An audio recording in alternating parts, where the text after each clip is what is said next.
Katha Upanishad. Translated by Swami Nikalananda. Part 1. Chapter 1. Vajrasravasa, desiring rewards, performed the Visvajit sacrifice, in which he gave away all his property. He had a son named Nachiketa. When the gifts were being distributed, faith entered into the heart of Nachiketa, who was still a boy. He said to himself, "Joyless, surely, are the worlds to which he goes who gives away cows no longer able to drink, to eat, to give milk, or to calve."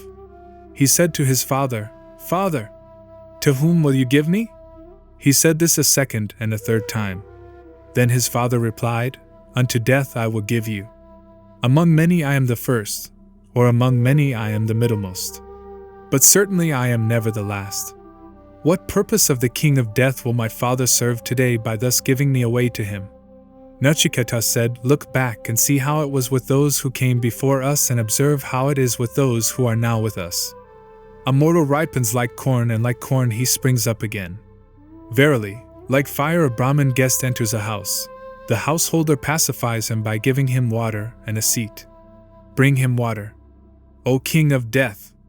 The Brahmin who dwells in a house, fasting, destroys that foolish householder's hopes and expectations, the reward of his intercourse with pious people, the merit of his kindly speech, the good results of his sacrifices and beneficial deeds, and his cattle and children as well. Yama said, "O Brahmin, salutations to you.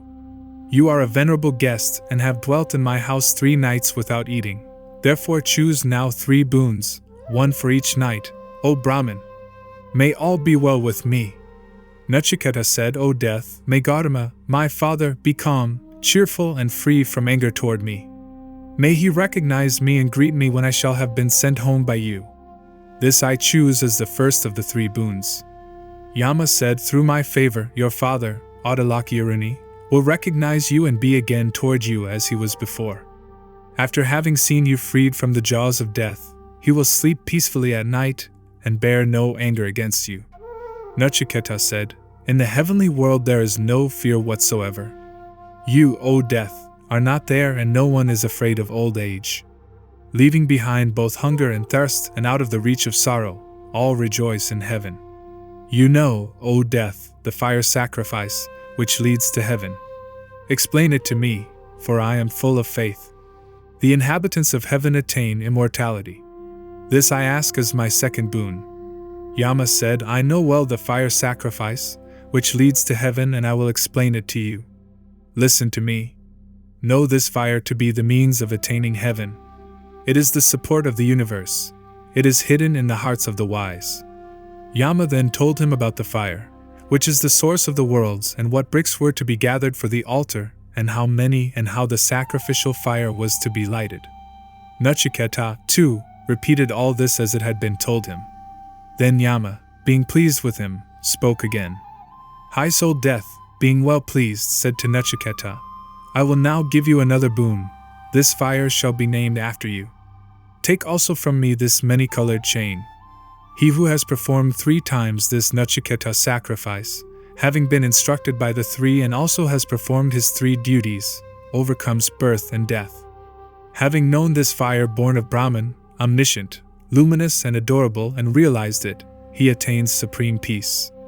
He who, having known the 3, has performed 3 times the Nachiketa sacrifice, throws off, even here, the chains of death, overcomes grief and rejoices in heaven.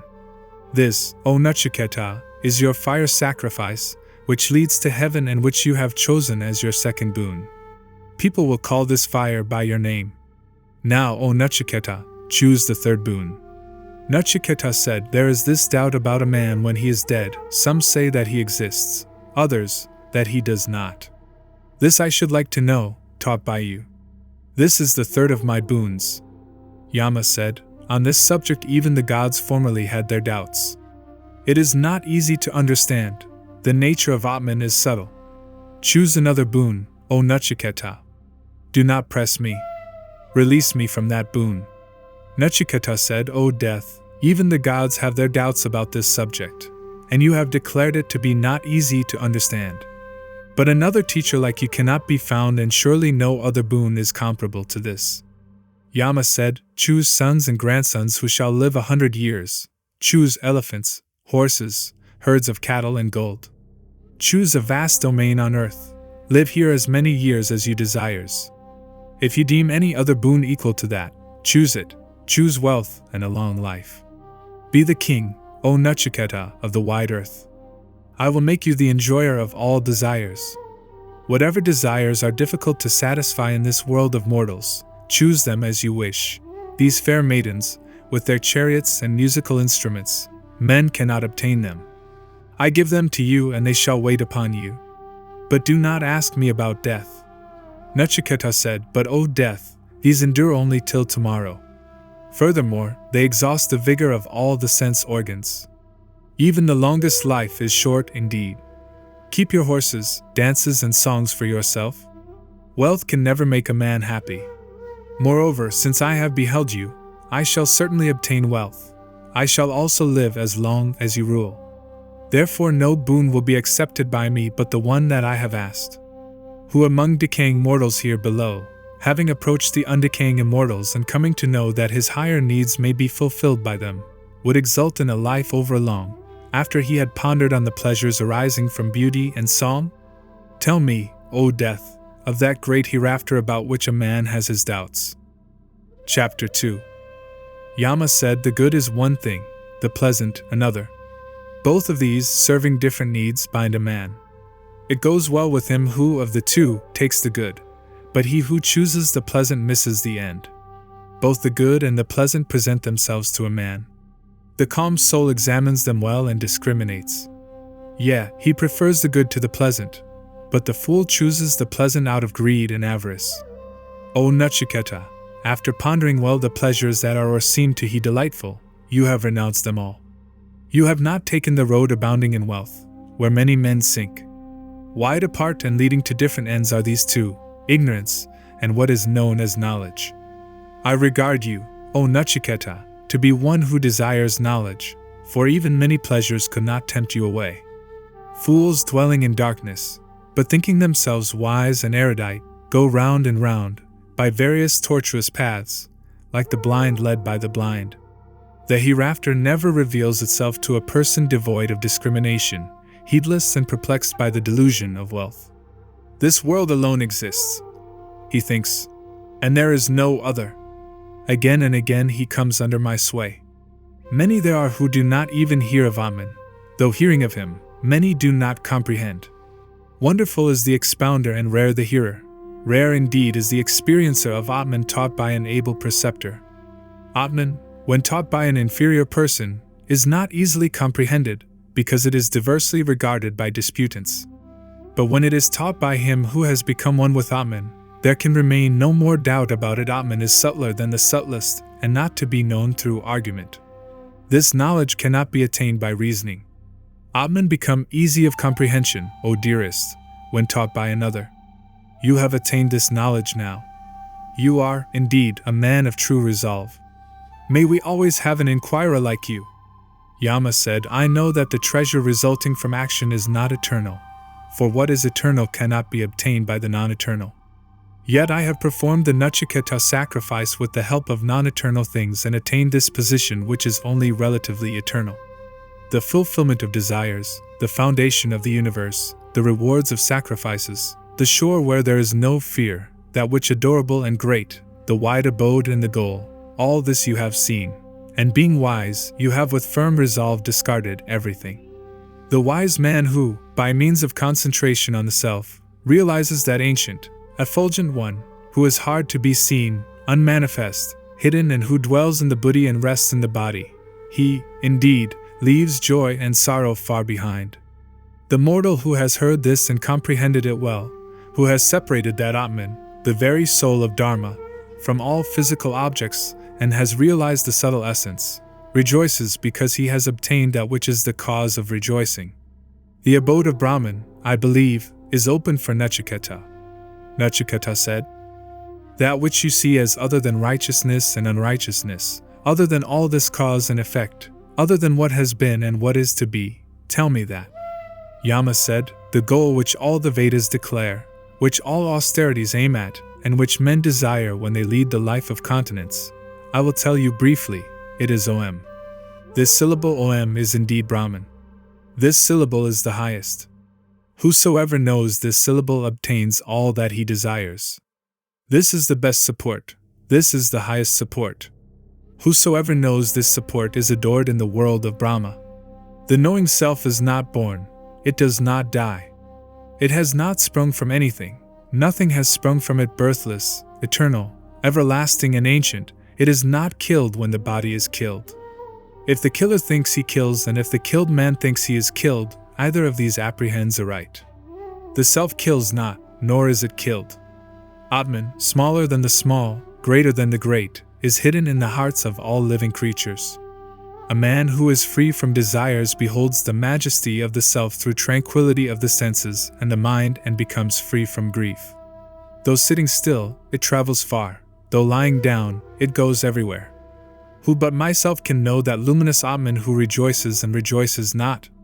The wise man, having realized Atman as dwelling within impermanent bodies but itself bodiless, vast and all-pervading, does not grieve.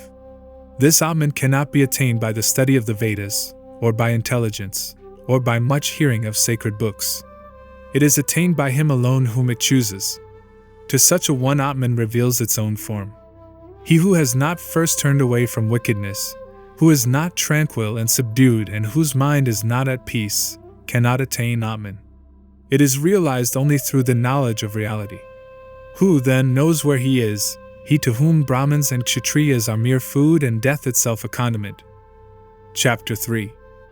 2. There are who dwell within the body, in the intellect, the supreme akasa of the heart, enjoying the sure rewards of their own actions.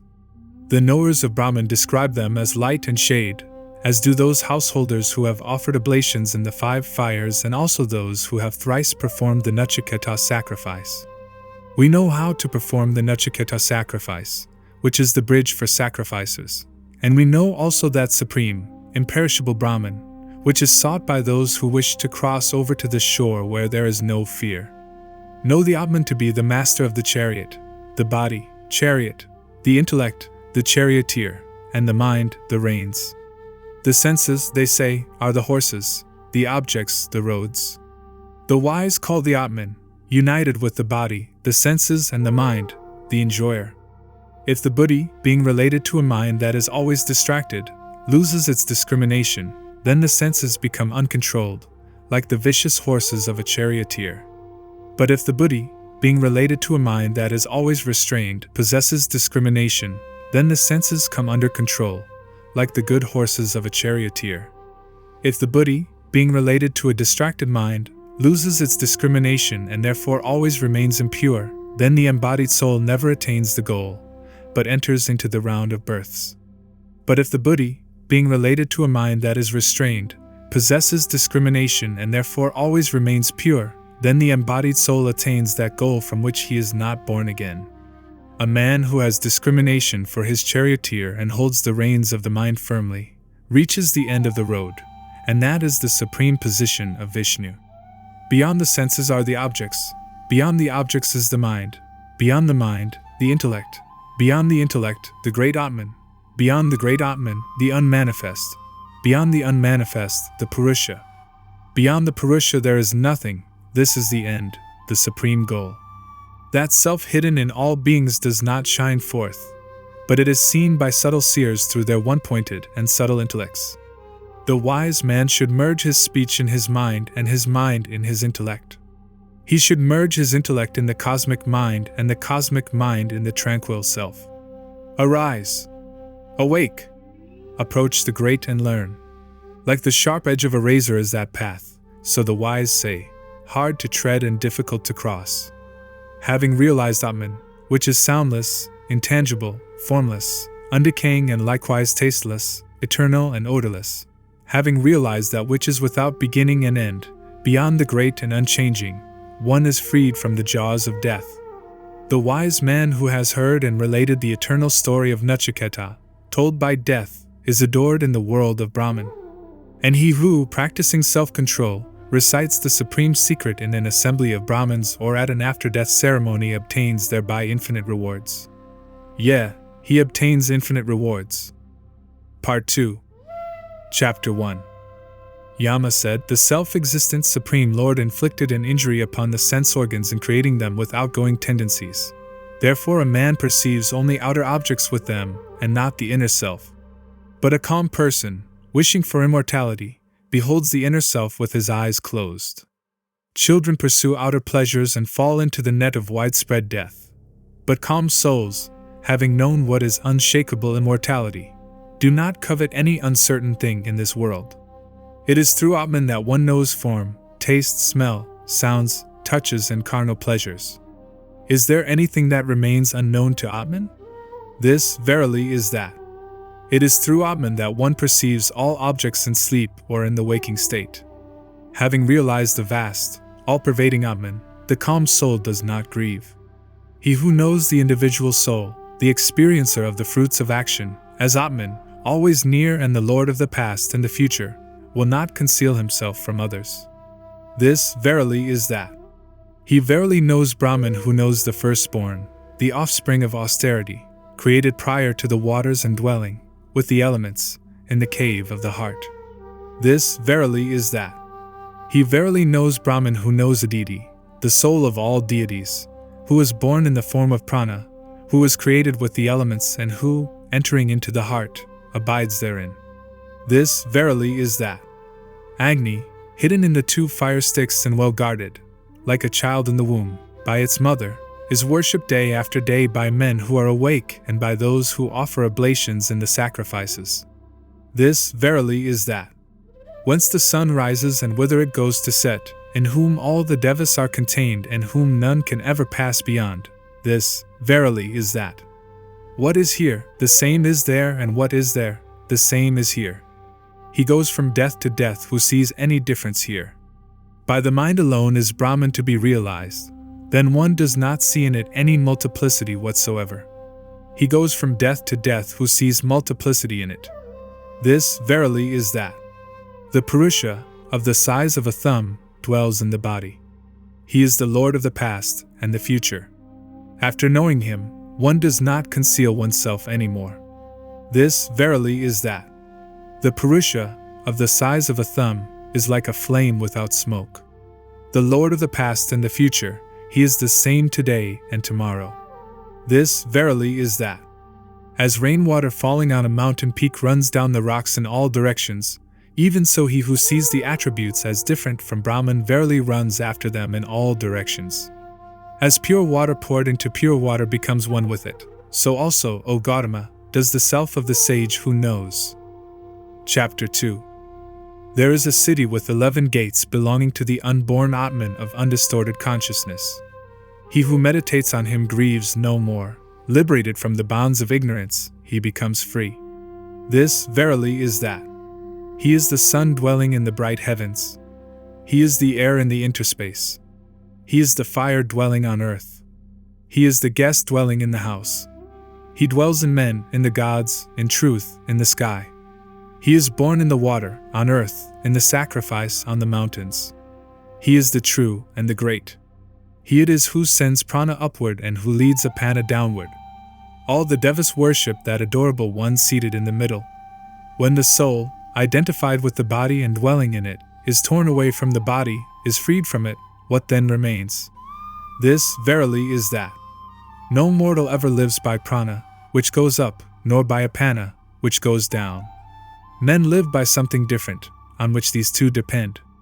Well then, Gautama, I shall tell you about this profound and eternal Brahman, and also about what happens to the Atman after meeting death. Some jivas enter the womb to be embodied as organic beings, and some go into non-organic matter, according to their work and according to their knowledge.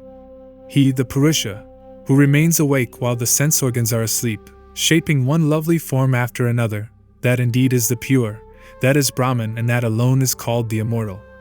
All worlds are contained in him, and none can pass beyond. This, verily, is that. As the same non-dual fire, after it has entered the world, becomes different according to whatever it burns, so also the same non-dual Atman, dwelling in all beings, becomes different according to whatever it enters. And it exists also without. As the same non-dual air, after it has entered the world, becomes different according to whatever it enters, so also the same non-dual Atman, dwelling in all beings, becomes different according to whatever it enters. And it exists also without. As the sun, which helps all eyes to see, is not affected by the blemishes of the eyes or of the external things revealed by it, so also the one Atman, dwelling in all beings, is never contaminated by the misery of the world, being outside it. There is one supreme ruler, the inmost self of all beings, who makes his one form manifold. Eternal happiness belongs to the wise, who perceive him within themselves, not to others. There is one who is the eternal reality among non-eternal objects, the one truly conscious entity among conscious objects, and who, though non-dual, fulfills the desires of many. Eternal peace belongs to the wise, who perceive him within themselves, not to others. The sages realize that indescribable supreme joy as, this is that. How can I realize it? Is it self-luminous? Does it shine brightly or not? The sun does not shine there, nor the moon and the stars, nor these lightnings, not to speak of this fire. He's shining, everything shines after him. By his light all this is lighted. Chapter 3. This is that eternal Asvatha tree with its root above and branches below. That root, indeed, is called the bright. That is Brahman, and that alone is the immortal. In that all worlds are contained and none can pass beyond. This, verily, is that. Whatever there is, the whole universe, vibrates because it has gone forth from Brahman, which exists as its ground. That Brahman is a great terror, like a poised thunderbolt. Those who know it become immortal. From terror of Brahman, fire burns. From terror of it, the sun shines. From terror of it, Indra and Vayu and death, the fifth, run. If a man is able to realize Brahman here, before the falling asunder of his body, then he is liberated. If not, he is embodied again in the created worlds. As in a mirror, so in the buddhi. As in a dream, so in the world of the fathers. As in water, so Brahman is seen in the world of the Gandharvas. As in light and shade, so in the world of Brahma. Having understood that the senses have their separate origin, and that they are distinct from Atman, and also that their rising and setting belong to them alone, a wise man grieves no more.